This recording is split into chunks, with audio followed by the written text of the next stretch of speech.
This program is co-sponsored by Sunmoon Pharmaceuticals Private Limited. It is involved in the manufacturing of productive pharmaceutical materials, drug intermediates, and 65, Tarapur MIDC 401506.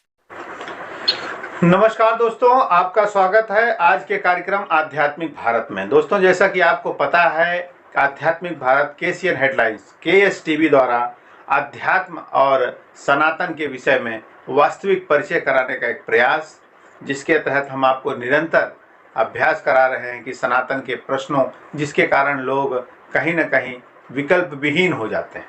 तो ऐसे प्रश्नों के उत्तर के लिए हमारे साथ हैं एक प्रयागराज से आध्यात्मिक गुरु आदरणीय अर्जुनधर द्विवेदी जी। तो सबसे पहले हम उनका स्वागत करेंगे। द्विवेदी जी, सादर नमस्कार। नमस्कार। हम लोगों ने अंतःकरण के शुद्धिकरण और अंतःकरण की बुराइयों पर चर्चा की, तो उसके 9 कोण निकल के आए जो अंतःकरण को हमारे अशुद्ध करते हैं, जिसमें काम, क्रोध, मोह, लोभ, मद, मत्सर, ईर्ष्या, द्वेष और अहंकार। तो अगर ये सारी चीजें हैं और इसको हमको दूर करना है या ये हमारे पास ना आवे, इससे हम जितने बच के रह सके, अगर ये भावना हम लेके चलते हैं तो हमको क्या करना है? जी नमस्कार मित्रों, मैं प्रयागराज से अर्जुनधर द्विवेदी। आज का विषय हमारे भीतर छिपे जो दुर्गुण हैं, उनसे कैसे छुटकारा पाया जाए, कैसे मुक्त हुआ जाए, क्योंकि बिना दुर्गुणों से मुक्त हुए सद्गुण हमारे भीतर प्रवेश नहीं कर पाएंगे। तो इन दुर्गुणों को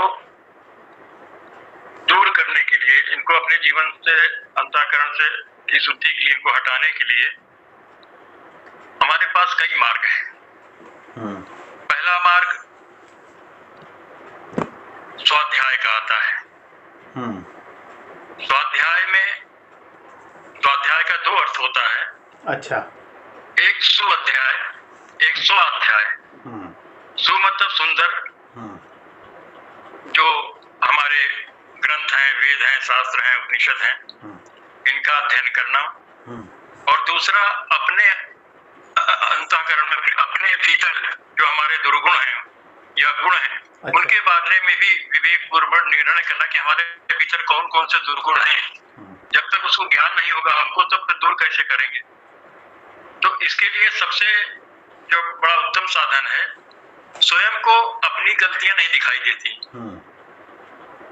जैसे एक चोर भी व्यक्ति है, चोरी की वृत्ति है या गलत ढंग से काम करने वाला है, उससे आप कहो कि आप गलत हो तो बुरा मान जाएगा, आपसे नाराज हो जाएगा और उसको अपनी गलती का एहसास नहीं होता। एहसास भी है तो छिपाने का प्रयास करता है, दुनिया के सामने अच्छा साफ सुथरा बना रहने का प्रयास करता है। तो स्वाध्याय जल्दी, स्वयं का अध्ययन कठिन कार्य है, इसलिए हमें किसी सद्गुरु, महापुरुष, इनका आश्रय लेना पड़ेगा। या स्वयं अगर हम पढ़े लिखे हैं और संस्कृत के अच्छे जानकार, संस्कृत, क्योंकि हमारे सारे जितने धर्म ग्रंथ हैं सनातन के, सारे संस्कृत में हैं, और संस्कृत में होने के कारण उनका एक तो पढ़ना कठिन होता है, या मिलता भी है तो किसी एक व्यक्ति की विचारधारा से अपनी विचारधारा उसमें जोड़ करके और उस धर्म ग्रंथ के वास्तविक अर्थ से हमको अवगत नहीं करा पाते, और वो अपनी विचारधारा से अपना ग्रंथ का अर्थ लिख देते हैं। जैसे कि एक श्रीमद् भगवत गीता है, तो भगवत गीता का अनुवाद हजारों लोगों ने किया है, अनेक भाषाओं में, देश विदेश में भी, अपनी मातृभाषा में, कई जितने भाषाएं हमारे सनातन देश में बोली जाती हैं, उड़िया है, पंजाबी है, बंगाली है, हिंदी है, तमाम तरह के भाषाएं में लोगों ने अपने अपने अनुभव के अनुसार उसका अनुवाद किया है। तो जब कोई ब्रह्मवेत्ता व्यक्ति, साधक, सद्गुरु, जो अपने ज्ञान को साधना में परिवर्तित करके, अपने ज्ञान को साधना में परिवर्तित करके उस सत्य को जान लिया है, आत्म तत्व का साक्षात्कार कर लिया है, ईश्वर तत्व को जान लिया है, वही हमें सही मार्गदर्शन दे सकता है। और सारे जितने भी प्रकार के ज्ञान हमारे इस धरा पर हैं, सारों का स्रोत, सभी ज्ञान प्रकार के ज्ञान का स्रोत हमारे वेद हैं। तो वेद में मूलतः दो प्रकार के ज्ञान, एक प्रकृति का ज्ञान और दूसरा ब्रह्म तत्व या आत्म तत्व का ज्ञान है।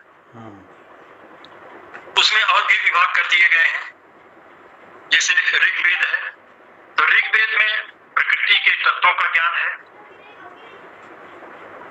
अग्नि का, जल का, वायु का क्या स्वभाव है, कैसे कैसे कितने रूप में पाए जाते हैं, इन सब का विवरण आपको ऋग्वेद में मिल जाएगा। दूसरा अथर्ववेद आता है। अच्छा। अथर्ववेद में धरती पर पाए जाने वाली जितने भी प्रकार की वनस्पतियां हैं या जीवन उपयोगी साधन है, एक तरीके से उसको विज्ञान कह लीजिए। तो विज्ञान जो है वो हमें अथर्ववेद से प्राप्त होता है। फिर उपासना आती है। उपासना हमें सामवेद से मिलती है, उपासना की विधि क्या है। और जो चौथा हमारा यजुर्वेद है, यजुर्वेद में जितने भी प्रकार के यज्ञ, हवन इत्यादि कर्मकांड किए जाते हैं, उन सब की व्याख्या है।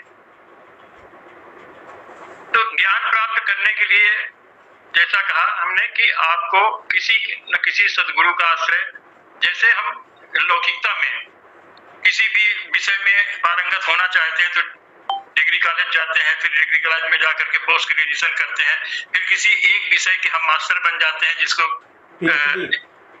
पीएचडी करते हैं। हाँ, पीएचडी वगैरह करते हैं, जो भी है, बहुत सी डिग्रियां हैं, बहुत, और हर सब्जेक्ट की अलग अलग डिग्रियां, बहुत लोग दो दो विषय का, तीन तीन विषय की डिग्री ले लेते हैं, रिसर्च कर लेते हैं। लेकिन जितनी ये पढ़ाई है, ये सब केवल हमारे प्राकृतिक जड़ तत्वों की पढ़ाई है, उनके बारे में जानना है, प्रकृति के बारे में देती है, या हमारे जीवन में अर्थशास्त्र का जैसे उपयोग है या रसायन शास्त्र का उपयोग है, जीवन बचाने के लिए वनस्पतियों का उपयोग है, ये सब विज्ञान के अंतर्गत आते हैं। लेकिन जो हमें दिखाई नहीं दे रहा है, जिसका कोई अस्तित्व है या नहीं है, इसका हमें पता ही नहीं चलता। जो गुण अवगुण हमारे भीतर छिपे हुए हैं, काल के अनुसार समय समय पर वो प्रकट होते रहते हैं, परिस्थितियां जैसी आती हैं हमारे गुण और अवगुण प्रकट हो जाते हैं। तो उनको जानने के लिए तो हमें किसी सद्गुरु के संरक्षण में ही साधना और ज्ञान के द्वारा उसको प्राप्त किया जा सकता है। और उसके मुख्य तीन मार्ग हैं। एक तो ज्ञान मार्ग है, दूसरा योग मार्ग है, तीसरा भक्ति मार्ग है। इन तीन मार्ग के अलावा और कोई भी मार्ग चौथा नहीं है। तो क्योंकि जब तक किसी विषय का हमको ज्ञान नहीं होगा, तब तक हम उस विषय में उसके बारे में हमको जब जानकारी नहीं होगी तो हम उसको दूर करने का प्रयास कैसे करेंगे। बिल्कुल। तो जैसे हमने बताया कि ये 9 दुर्गुण हमारे अंदर मूल से हमारे अंतःकरण में छिपे रहते हैं, जिनको दूर करने के लिए फिर पहले ज्ञान होना चाहिए। उसके लिए स्वाध्याय और महापुरुषों का, सद्ग्रंथों का आश्रय लेना होगा। मान लीजिए महापुरुष का भी कैसे समझें कि महापुरुष हमारे गुरु मिले कि नहीं मिले। आज के युग में थोड़ा ये भी समस्या है, क्योंकि एक ही रंग में रंग के आधार पे भी लोगों ने ग्रहण कर लिया है बेस। तो सदगुरु और ढोंगी गुरु में कैसे अंतर समझे आदमी। जो गुरुओं का लक्षण बताया गया, अगर उसके विषय में विशेष रूप से जैसे जानना है, तो भगवान शिव और माता पार्वती का एक संवाद है, जिसे सरल भाषा में कहें तो वो गुरु गीता कही जाती है। अच्छा।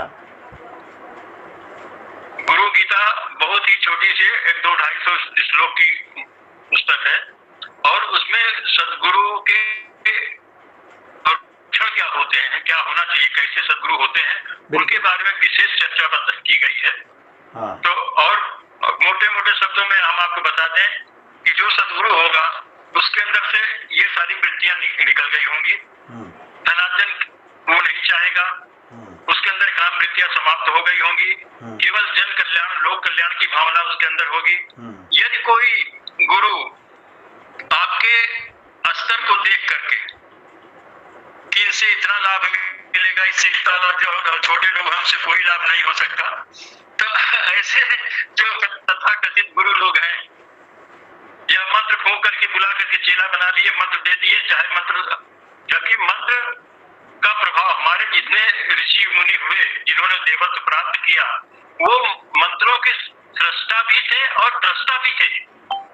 मतलब उनका मंत्रों का निर्माण भी उन्होंने किया और उस मंत्र का प्रभाव क्या होता है उसको उन्हें जाना था। यदि कोई गुरु लोभवश शिष्य बनाता है कि बड़े पैसे वाला है इसको शिष्य बना लो, तो और छोटा है आपको उसकी उपेक्षा कर देता है, तो ऐसे सत्संगों से ज्यादा दूर रहना ही बेटर होता है। इससे अच्छा तो अगर हम पढ़े लिखे तो स्वयं ग्रंथों को खरीद करके स्वयं पढ़ने का प्रयास करें। जिन दुर्गुणों को निकालना है ज्ञान के माध्यम से, जब गुरु ही उस गुण से युक्त है तो वो हमको कैसे उससे मुक्त करेंगे, कैसे करेगा? बिल्कुल सही, सत्य, यही सत्य है। और आज के समय में ये बहुत बड़ा अभाव है ऐसे जो केवल वेशधारी तो बन गए हैं, लेकिन वास्तव में क्योंकि वेश धारण करने से तो आप कोई भी व्यक्ति वेश धारण कर लेगा, तिलक चंदन लगा लेगा, माला कंठी पहन लेगा, तो कोई भी देखेगा बोले भाई बहुत साधु पुरुष है, लेकिन वास्तव में वो कैसे, वो तो नजदीक जाएंगे, जब आप स्वयं उसके पास जाएंगे तो आप उसकी वाणी ही आपको बता देगी। जैसे लोहा है, लोहा चुंबक के पास जाएगा तो वो खींच लेगा, आपके अंतरात्मा स्वयं ये कह देगी नहीं वास्तव में हमें इनके द्वारा ज्ञान मिल सकता है, क्योंकि कहने का मतलब संबंध सजाती सत्यों से होता है। गुरु के चयन में उनका जीवन चरित्र का ज्ञान इम्पोर्टेंट है, उनके शख्सियत का आवश्यक है। हाँ, उनके चेहरे को देख के गुरु का जब तक पूर्ण रूप, अगर किसी भी धर्म मठ में मठाधीश के पास या और जो भी अगर जाना है तो पहले वहाँ अपनी बुद्धि विवेक का जरूर इस्तेमाल करिए, उनका परख जरूर करिए, लोगों से भी पूछिए इनके बारे में कैसे है क्या है। तो और जब आपका मन पूर्ण रूप में विश्वास कर ले कि हाँ इनका बताया हुआ मार्ग सही, और वो फिर ऐसा मार्ग आपको बताएंगे कि जिसमें कोई बहुत ज्यादा कर्मकांड आपको करने की आवश्यकता नहीं होगी, बहुत ज्यादा धन व्यय करने की जरूरत नहीं है, एक साधारण सा मार्ग आपको बता देंगे जिसपे चल करके हम अपने लक्ष्य को प्राप्त कर सकते हैं। ठीक है। और एक चीज सुनने को मिलती है, स्वाध्याय। आपने कहा स्वाध्याय का क्या माध्यम? स्वाध्याय के बाद हमने बताया आपको कि पहले तो जब हम अपने भीतर प्रवेश करने की करते हैं, हम खुद अपना चिंतन करेंगे। अगर बैठेंगे थोड़ी देर बैठ करके अपना स्वयं का चिंतन करें कि हम किस दिशा में जा रहे हैं और हमें जाना किस दिशा में है। क्योंकि जीव का लक्ष्य तो ईश्वर ब्रह्म होना है। जैसे एक बीज है धरती में बोया जाता है तो वो अपना आकार धारण करके वृक्ष बन जाता है, वृक्ष बन करके फिर वो बीज रूप में परिणित हो जाता है। तो ऐसे ही इस धर्मयुग का जो लक्ष्य है वो ब्रह्म होना है। अब उसमें समय कितना लगेगा ये हमारे परिश्रम, हमारे लगन, हमारी मेहनत के ऊपर है। एक ही जीवन में हम लोग ब्रह्म तत्व को प्राप्त कर सकते हैं, और अगर उस मार्ग पे चले और सही मार्ग मिल जाए तो, अन्यथा कई जन्मों के भटकाव हमारे जीवन में बना रहेगा। और क्योंकि विस्मृतियां हो जाती है, पुनर्जन्म हमें याद नहीं रहते, वर्तमान जीवन ही केवल स्मृति में रहता है। तो जो कर्म हम पिछले जन्म में किए वही कर्म करने की वृत्ति इस जीवन में हमें बनी रहेगी। और इसको स्वाध्याय करने के लिए सबसे पहला और मूल मंत्र है कि आप अपने आप को शरीर न माने, ये माने कि हम अजर अमर आत्मा तत्व हैं, उस परमात्मा के तत्व हैं जीव रूप में, और हम ये सदा सदा के लिए हमारा अस्तित्व है। शरीर समाप्त हो जाएगा लेकिन वो तत्व समाप्त नहीं होगा जिसकी हमें खोज है। चलिए, बहुत अच्छी जब उसकी ओर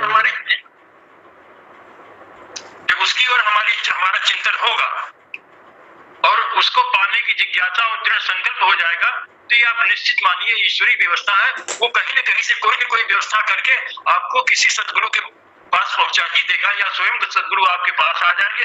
ये हमारा अपना निजी अनुभव है। चलिए, बहुत सुंदर बात है। तो काम, क्रोध, मोह, लोभ, इसको समाप्त करने के लिए, इसको नियंत्रित करने के लिए हमें एक मार्गदर्शक की जरूरत पड़ती है, वो भी शुद्ध अंतःकरण वाला मार्गदर्शक हो। और उसके साथ हमें स्वाध्याय करना है, जिससे हम अपने आत्म चिंतन के साथ आत्म शुद्धि करके इन चीज़ों से मुक्त हो सकते हैं। जी बिल्कुल। और इन चीज़ों से मुक्त होने के बाद ही यह निश्चित है कि हमारा अंतःकरण शुद्ध हो सकता है। जी चलिए, विश्वास हो जाए, हाँ, पूर्ण विश्वास हो जाए कि हम आत्म तत्व हैं, फिर आत्म तत्व की जिज्ञासा हो, फिर उसको जानने के मार्ग मिलेंगे और जानने के बाद फिर साधना करनी पड़ेगी। साधना स्वयं की होती है, गुरु केवल मार्ग बताते हैं। बिल्कुल, गुरु पथ का निर्देशन करेंगे, आपको रास्ता बता देंगे, लेकिन चलना तो स्वयं को पड़ेगा। बिल्कुल। चलिए फिर अब वही योग मार्ग है। आज का समय पूरा हुआ, कल हम फिर मिलेंगे और एक नई चर्चा के साथ, और नई चर्चा के साथ कल हम फिर मिलेंगे। तब तक के लिए हमें आज्ञा दें। नमस्कार। This program is co-sponsored by Network Polymers Private Limited, is known to satisfactorily cater to demand of its customers base. Manufacturer of resins, MIDC Tarapur 401506.